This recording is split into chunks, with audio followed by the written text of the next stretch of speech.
कहानी की शुरुआत होती है 1950 में, जहां एक कार फैक्ट्री के अंदर कुछ गाड़ियां तैयार की जा रही थीं, लेकिन उनमें से एक लाल रंग की गाड़ी बहुत खास थी, जिस पर एक मैकेनिक काम कर रहा था। जब वो इंजन चेक कर रहा था तो अचानक गाड़ी का हुड अपने आप इतनी तेजी से बंद हो गया कि जिससे मैकेनिक का हाथ बुरी तरह कुचल गया। उसे जल्द से जल्द डॉक्टर के पास ले जाया गया। उसके बाद एक और मैकेनिक गाड़ी चेक करने आया। जब वो गाड़ी के अंदर था तो उसकी सिगार की राख सीट पर गिर गई। उसने सिगार की राख को वहीं सीट पर छोड़ा और अपनी गलती इग्नोर करके मजे से गाड़ी में काम करने लगा, लेकिन उसे पता नहीं था कि उसकी इस छोटी सी गलती का अंजाम बहुत बुरा होने वाला है। खैर, फिर कई घंटे बीत गए और फैक्ट्री का काम खत्म हो गया। सब वर्कर्स अपने अपने घर लौट रहे थे, पर जाते हुए सुपरवाइजर ने देखा कि लाल रंग की गाड़ी की लाइट अभी भी ऑन है। वो उस लाल कार के पास जाता है। उसने जैसे ही गाड़ी खोली तो अंदर से सिगार वाले मैकेनिक की लाश बाहर गिरी। इस इंसिडेंट को अब 28 साल बीत चुके थे और हमें 1978 का वक्त दिखाया जाता है, जहां हम डेनिस नाम की एक स्टूडेंट को देखते हैं जो अपनी गाड़ी में अर्नी नाम के एक दूसरे लड़के के घर पहुंचता है। अर्नी एकदम सीधा साधा पढ़ाकू लड़का था। डेनिस और अर्नी एक दूसरे से काफी अलग थे, पर फिर भी वो जल्दी ही काफी अच्छे दोस्त बन गए। आज उनके स्कूल का पहला दिन था। स्कूल पहुंचकर उन्होंने अपने लॉकर्स से नई किताबें निकाली। तभी एक नई स्टूडेंट ली आती है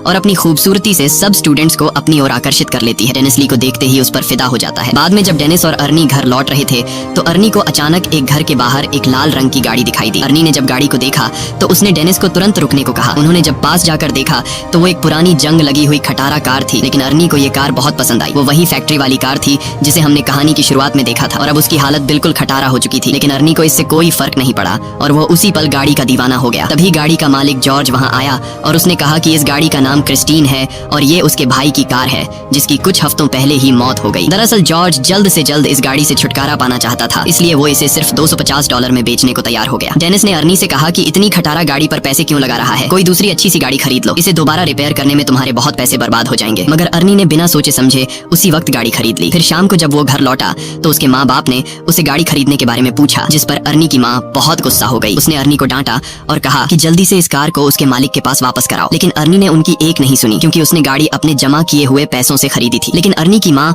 बहुत सख्त थी। उसकी माँ कहने लगी कि ये गाड़ी इस घर में नहीं रहेगी। जिसके बाद अर्नी डेनिस के साथ गाड़ी को लेकर एक गैराज में पहुंचा। वहाँ वो गैराज के मालिक से मिले जो एक नंबर का खड़ूस इंसान था। वो उस गाड़ी को गैराज में नहीं खड़ा करने दे रहा था, लेकिन अर्नी बहुत ही शराफत से बार बार उससे रिक्वेस्ट करता है कि प्लीज इस गाड़ी को गैराज में खड़ा कर दो। जिसके बाद गैराज का मालिक मान जाता है और अर्नी को वहाँ अपनी गाड़ी रखने की इजाजत दे देता है। रास्ते में डेनिस ने अर्नी से पूछा कि उसने क्रिस्टीन जैसी घटिया और खटारा गाड़ी क्यों खरीदी। इस पर अर्नी ने कहा कि उसने ये गाड़ी नहीं चुनी, बल्कि इस गाड़ी ने उसे चुना है। अगले दिन स्कूल में डेनिस लंच के दौरान अर्नी का इंतजार कर रहा था। काफी देर तक जब अर्नी नहीं आया तो वो उसे ढूंढने निकला। तब उसने देखा कि बड़ी नाम का एक बदमाश लड़का अर्नी को परेशान कर रहा था और उसका लंच बॉक्स लेकर अर्नी को चाकू से धमका रहा था। डेनिस ने बीच में आने की कोशिश की, तभी बड़ी ने लंच जमीन पर फेंक दिया और अर्नी को उस पर गिरा दिया। इससे बेचारे अर्नी का चश्मा गिर गया तो बड़ी ने उसे अपने पैरों तले कुचलकर तोड़ डाला। उसके बाद बड़ी अर्नी की हालत पर हंसने लगा, पर तभी डेनिस ने मौका देखकर बड़ी पर हमला कर दिया। उसी समय बड़ी की गैंग ने डेनिस को घेर लिया। तभी जल्दी ही एक टीचर ने वहाँ आकर लड़ाई रुकवाई। अर्नी ने टीचर को बताया कि बड़ी ने उसे चाकू से धमकाया है, लेकिन बड़ी ये मानने को तैयार नहीं था। तब टीचर ने उसे अपनी जेब खाली करने को कहा, तो बड़ी जेब खाली करते वक्त उसकी जेब से वही चाकू निकला। आखिरकार टीचर ने बड़ी और उसके गैंग को ऑफिस में भेज दिया, जिसके बाद बड़ी को स्कूल से निकाल दिया गया। इसी तरह कई हफ्ते बीत गए और आर्नी दिन रात मेहनत करके गाड़ी ठीक करने में जुटा हुआ था। उसी वक्त गैराज का मालिक आता है और वो आर्नी की रिपेयरिंग के काम को देखते हुए उसे अपने साथ काम पर रख लेता है। वो आर्नी से कहता है कि काम के बदले में तुम अपनी गाड़ी के लिए कुछ पुर्जा इकट्ठा कर सकते हो। आर्नी ने इसके लिए हाँ कर दी और फिर दिल लगाकर गाड़ी ठीक करने में जुट गया। मगर उसे इस बात का एहसास ही नहीं हुआ कि गाड़ी को ठीक करते करते उसे क्रिस्टीन से हद से ज्यादा लगाव हो गया है। अगले दिन स्कूल में कुछ दोस्त नई लड़की ली के बारे में बात करते हैं और डेनिस को चैलेंज करते हैं कि वो लाइब्रेरी में जाकर ली से बात करके दिखाए। वो अपने दोस्तों के चैलेंज को एक्सेप्ट करते हुए ली के पास पहुंच जाता है, लेकिन बातचीत करने से पहले ही ली डेनिस से कहती है कि उसके पास पहले से ही एक बॉयफ्रेंड है। डेनिस को ये बात बहुत बुरी लगती है और दोस्तों के सामने शर्मिंदा होकर टेबल छोड़ देता है। फिर शाम को डेनिस आर्नी से मिलने गया, क्योंकि वो काफी दिन से मिले नहीं थे, लेकिन उसने देखा कि आर्नी पहले से बहुत ज्यादा बदल चुका था। वो बिना चश्मे के स्टाइलिश कपड़े पहनकर एकदम हीरो टाइप लग रहा था। वो ज्यादा देर डेनिस से बात करने के लिए भी नहीं रुका और गैराज में काम करने चला गया। उसकी माँ ने उसे रोकने की कोशिश की, लेकिन आर्नी उन्हें इग्नोर करके चला गया। आर्नी की माँ ने डेनिस से कहा कि वो आर्नी और उसकी नई गाड़ी की वजह से बहुत परेशान है, क्योंकि उन्हें पता चला था कि गाड़ी के पिछले मालिक की गाड़ी के अंदर ही दम घुटने से मौत हो गई थी। ये सुनकर डेनिस जॉर्ज से मिलने पहुंचा तो जॉर्ज ने उसे अपने भाई की कहानी सुनाई। उसने बताया कि जब उसके भाई ने क्रिस्टीन को खरीदा था तो वो पूरी तरह उसका दीवाना हो गया था। उसी गाड़ी में उसकी पत्नी और बेटी ने भी अपनी जान गंवाई थी और फिर उसके भाई की मौत के बाद ये गाड़ी न जाने कैसे खुद ब खुद जॉर्ज के घर के बाहर आकर खड़ी हो गई। ये सुनकर तो डेनिस और भी घबरा गया, जिसके बाद वो फैसला करता है कि गाड़ी पर जांच पड़ताल के लिए वो गैराज में जाएगा। जिसके बाद डेनिस चुपके से गैराज में पहुंच जाता है। उसने गाड़ी खोलने की कोशिश की, पर जैसे ही उसने हैंडल खींचा तो रेडियो अपने आप ही चालू हो गया और डेनिस तुरंत वहां से भाग जाता है ताकि उसे कोई देख न ले। अगली सुबह डेनिस स्कूल स्टेडियम में फुटबॉल खेलने जाता है। डेनिस खास गोल मारने के बारे में सोच रहा था कि तभी अचानक उसने आर्नी को वहाँ आते देखा और उसकी गाड़ी क्रिस्टीन तैयार होकर चमक रही थी, जिसे देखकर बडी और उसके दोस्तों को जलन महसूस हुई। ली भी गाड़ी से बाहर आई और उसने सबके सामने आर्नी को चूम लिया। ये देखकर डेनिस को बिल्कुल भी अच्छा नहीं लगा, क्योंकि वो ली से बहुत ज्यादा प्यार करता था। डेनिस को गुस्सा आ जाता है और गेम से उसका फोकस हट जाता है।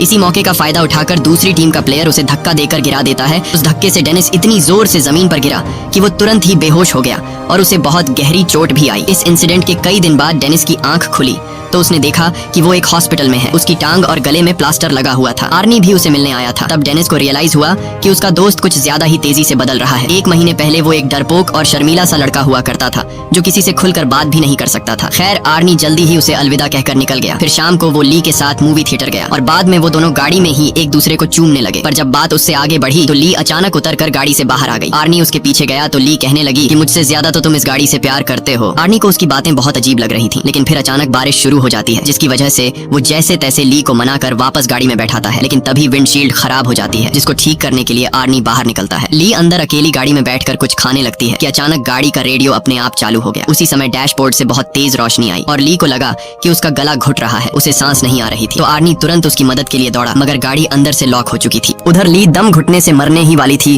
कि बिल्कुल सही वक्त पर वो अंदर से दरवाजा खोलने में कामयाब रही और तभी साथ खड़े एक आदमी ने जैसे तैसे उसे खींचकर बाहर निकाला। ये देखकर आर्नी को उस आदमी पर गुस्सा आया। आर्नी को लगा कि वो आदमी ली के साथ फ्लर्ट कर रहा है, पर वो आदमी तो सिर्फ ली के गले में फंसा हुआ खाना निकाल रहा था। ये सब होने के बाद आर्नी ली को घर वापस छोड़ आया। ली गाड़ी से निकलते ही घर में घुस गई और उसने कहा कि वो आर्नी से कोई बात नहीं करना चाहती। आर्नी ने उससे माफी मांगने की कोशिश की, पर ली के दिमाग में ये बात कंफर्म हो चुकी थी कि इस गाड़ी ने मुझे मारने की कोशिश की है। और तो और उसे लगता था कि क्रिस्टीन उससे जलती है, क्योंकि जब भी वो गाड़ी में एक साथ होते हैं तो कुछ न कुछ गड़बड़ हो जाती है। ये सब सुनकर आर्नी को लगा कि ये ली का सिर्फ वहम है, इसलिए उसने कहा कि वो कल बात करेंगे। फिर आर्नी वापस गाड़ी में बैठा, मगर गाड़ी चालू ही नहीं हो रही थी, जैसे क्रिस्टीन नाराज हो गई हो। तब उसने क्रिस्टीन से बात करते हुए कहा कि आज ली के साथ जो भी हुआ इससे कोई फर्क नहीं पड़ता, क्योंकि वो हमेशा प्यार सिर्फ क्रिस्टीन से करेगा। उसके बाद उसने चाबी घुमाई तो गाड़ी डायरेक्ट ही चालू हो गई। अब वो सीधा गैराज पहुंचा और क्रिस्टीन को वहीं छोड़कर घर वापस चला गया। पर तभी उसके पीछे से बडी और उसके दोस्त गैराज में घुस गए। उन सबके पास तरह तरह के हथियार थे और देखते ही देखते उन्होंने पूरी गाड़ी तबाह कर दी। फिर अगले दिन आर्नी ने ली को जैसे तैसे मना लिया और फिर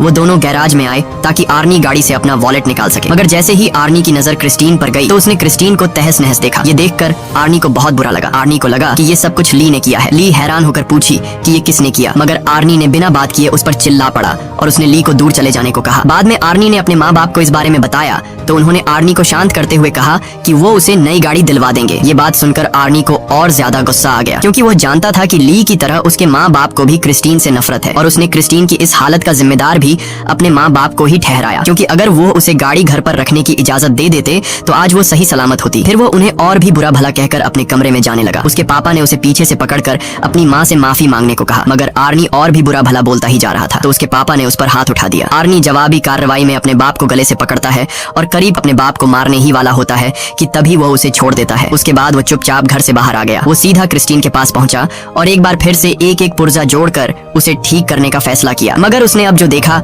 उसके पैरों तले जमीन ही खिसक गई। उसने देखा कि मानो जादू से गाड़ी अपने आप ही ठीक हो रही थी। आर्नी ने खुश होकर गाड़ी से पूछा कि वो और क्या क्या कर सकती है और तभी क्रिस्टीन बिना मेहनत के पूरी तरह से ऑटोमेटिक खुद को रिपेयर कर लेती है। अगले सीन में हम रात को मूची नाम के एक लड़के को देखते हैं जो बड़ी का साथी था। वो सड़क के बीचों बीच एक ट्रक को रोक कर उसे लूट रहा था। अचानक उसे दूर से गाड़ी के इंजन की आवाज सुनाई दी। उसने थोड़ी पास जाकर देखा तो पता चला कि ये तो क्रिस्टीन है, जो एकदम नई होकर उसके सामने आकर खड़ी हो गई थी। वो समझ गया कि आर्नी को पता चल गया है कि उसने ही बड़ी के साथ मिलकर क्रिस्टीन को तहस नहस किया था। अब वो आर्नी से माफी मांगने लगा, पर अचानक गाड़ी की हेडलाइट जली और वो तेजी से मूची की ओर बढ़ने लगी। मूची उसी पल अपनी जान बचाकर भागा और सड़क के साथ मौजूद गली में छुप गया। उसे लगा कि अब तो गाड़ी उसका पीछा छोड़ देगी, मगर जल्द ही क्रिस्टीन दोबारा से उसके पीछे पड़ गई। अब मूची भागकर एक पुराने वेयरहाउस में घुस गया, लेकिन क्रिस्टीन ने उसका पीछा नहीं छोड़ा। आखिरकार मूची एक जगह फंस गया जहां से भागने का कोई रास्ता नहीं था। क्रिस्टीन ने उसे घेर लिया। मूची ने अपना चाकू निकालकर आर्नी को धमकी दी, पर क्रिस्टीन जबरदस्ती अंदर घुस गई और मूची को बेरहमी से कुचल दिया। फिर अगली सुबह आर्नी डेनिस से मिलने गया और उसे मूची की मौत के बारे में बताया। ये सुनकर डेनिस को बहुत हैरानी हुई। उसे ये भी समझ नहीं आ रहा था कि अगर क्रिस्टीन पूरी तरह तबाह हो गई थी तो वो अपने आप ठीक कैसे हो गई। मगर आर्नी ने कोई जवाब नहीं दिया और चुपचाप चला गया। बाहर जाते वक्त आर्नी से डिटेक्टिव जंकिंस मिलने आया और भरोसा दिलाया कि वो क्रिस्टीन पर हमला करने वाले गुंडों को ढूंढ रहा है और साथ ही मूची के कत्ल का केस भी वो ही हैंडल कर रहा है। आर्नी ने कहा कि वो मूची की मौत के बारे में कुछ नहीं जानता, लेकिन वो इस खबर से बहुत खुश है। ये सुनकर डिटेक्टिव को आर्नी पर शक हो गया। उसने आर्नी को बताया कि उसकी गर्लफ्रेंड ने ये गवाही दी है कि गाड़ी बिल्कुल टूटने फूटने के बावजूद भी अपने आप ठीक हो गई। ये सुनने के बाद आर्नी ने कहा कि ये सब झूठ है और वहाँ से चला गया। बाद में उसने ली को फोन करके मिलने बुलाया तो ली ने आने से इनकार कर दिया, जिससे वो और ज्यादा गुस्से में आ गया। वहीं दूसरी तरफ बडी और उसके दोस्त स्टोर से शराब खरीदते हैं और गाड़ी में बैठकर रवाना हो जाते हैं। रास्ते में एक दूसरी गाड़ी उनका पीछा करने लगती है तो बडी ने गाड़ी रोक कर देखा कि आखिर गाड़ी में कौन है, मगर हेडलाइट्स की वजह से उसे कुछ दिखाई नहीं दिया। फिर उसने अपनी गाड़ी रिवर्स की तो दूसरी गाड़ी भी वैसे ही रिवर्स होने लगी और तब बडी को पता चल जाता है कि वो गाड़ी कोई और नहीं बल्कि क्रिस्टीन है। अब बडी ने गुस्से में आकर गाड़ी भगाई और सीधा एक गैस स्टेशन पर जाकर रुकी जहाँ उसका दोस्त रिची काम करता था। बड़ी गाड़ी से उतरकर एक लोहे की रॉड उठा लेता है और अपना पीछा करने वाले आदमी को सबक सिखाने के लिए तैयार हो गया। लेकिन तभी क्रिस्टीन बहुत तेज रफ्तार में आई और सीधा बडी की गाड़ी से जा टकराई, जिससे उसकी गाड़ी को बहुत नुकसान हुआ। बडी को लगा कि आर्नी गाड़ी के अंदर ही है तो उसने आर्नी को बाहर निकलने को कहा, मगर क्रिस्टीन एक बार फिर तेजी से बडी की गाड़ी से टकराई और सीधा उसे वर्कशॉप में घुसा दिया। डॉन गाड़ी में बैठा था तो क्रिस्टीन ने उसे भी बडी की गाड़ी के साथ ही कुचल दिया। उसी समय बडी की गाड़ी से पेट्रोल लीक होने लगा और अचानक उसमें आग लग गई। कुछ ही पलों में पूरे गैराज में बहुत बड़ा धमाका हो गया और रिची भी उसी आग में जलकर मर गया। ये देखते ही बडी अपनी जान बचाकर भागने लगा, लेकिन क्रिस्टीन इतनी आसानी से बडी को जाने कहां देने वाली थी। क्रिस्टीन भी उसका पीछा करने लगी। आखिरकार उसने बडी को भी कुचल दिया और वो वहीं जलकर राख हो गया। कुछ घंटे बाद गैराज के मालिक को किसी गाड़ी के आने की आवाज सुनाई दी। उसने देखा कि क्रिस्टीन धुएं से लिपटी हुई थी। उसे काफी हैरानी हुई क्योंकि आर्नी तो कोई दूसरी गाड़ी ठीक करने गया हुआ था। अब वो अपनी बंदूक लेकर देखने गया कि क्रिस्टीन के अंदर आखिर बैठा कौन है। उसने दरवाजा खोलने की कोशिश की पर वो बहुत ज्यादा गर्म थी और इसीलिए उसने कपड़े की मदद से दरवाजा खोला। जब उसने अंदर देखा तो पता चला कि गाड़ी के अंदर तो कोई भी नहीं है। वो परेशान हो गया कि आखिर इस गाड़ी को चला कौन रहा था। उसे कुछ भी समझ नहीं आया और वो खुद गाड़ी में बैठ गया। लेकिन ये उसकी जिंदगी की सबसे बड़ी गलती थी और अब उसे इस गलती का नुकसान भुगतना होगा क्योंकि क्रिस्टीन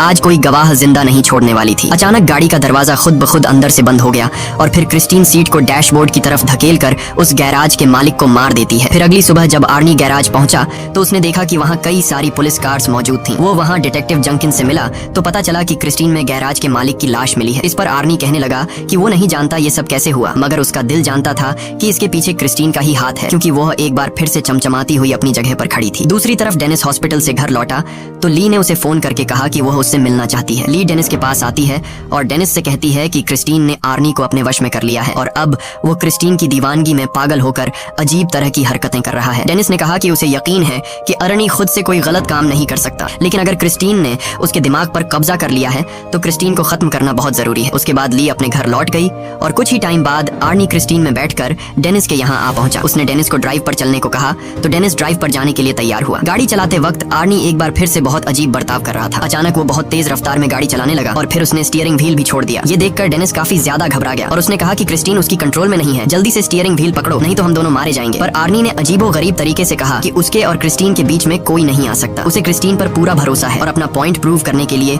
आर्नी कार को फुल स्पीड में दूसरी लेन में घुसा देता है। सामने से आ रही गाड़ी से उनकी टक्कर होते होते बचती है। अपने दोस्त को पागलपन की कगार पर देखकर अब वो खुद कुछ करने का फैसला करता है। अगले दिन डेनिस ने क्रिस्टीन के बोनेट पर एक नोट लिखा जिसमें वो आर्नी से कहता है कि वो शाम को गैराज में मिले। शाम को डेनिस और ली वर्कशॉप में उसका इंतजार कर रहे थे, लेकिन आर्नी नहीं आया तो वो दोनों पास खड़े बुलडोजर में बैठकर उसे वर्कशॉप के अंदर ले आए। उन्होंने प्लान बनाया कि ली ऑफिस में रहेगी और आर्नी के वहाँ आते ही गेट को बंद कर लेगी और उसी मौके का फायदा उठाकर डेनिस बुलडोजर से क्रिस्टीन को तबाह कर देगा। जल्द ही प्लान के मुताबिक ली ऑफिस में जाने लगी, लेकिन वो ये नहीं जानते थे कि क्रिस्टीन पहले से वर्कशॉप में ही पर्दे के पीछे छिपी हुई है। फिर गाड़ी ने अपनी हेडलाइट्स उनकी ओर की और ली को कुचलने के लिए आगे बढ़ी। ली ने जैसे तैसे हवा में लटके हुए एक टायर को पकड़कर अपनी जान बचाई, लेकिन क्रिस्टीन ने भी हार नहीं मानी और दोबारा उस पर अटैक करने के लिए आगे बढ़ी। तभी डेनिस बुलडोजर का पंजा उसके सामने ले आया ताकि ली को क्रिस्टीन टक्कर न मार सके। उसके बाद क्रिस्टीन पीछे हटकर वर्कशॉप के दूसरे किनारे पर चली जाती है, जबकि डेनिस बुलडोजर को उसके फ्रंट साइड पर ले जाता है। अब दोनों गाड़ियां एक दूसरे के आमने सामने आ गईं और पता चला कि क्रिस्टीन अब अकेली नहीं चल रही बल्कि आर्नी उसकी मदद कर रहा है। अब वो पूरी तरह से गाड़ी के कंट्रोल में था। अचानक गाड़ी ने अपनी हेडलाइट्स उनकी ओर की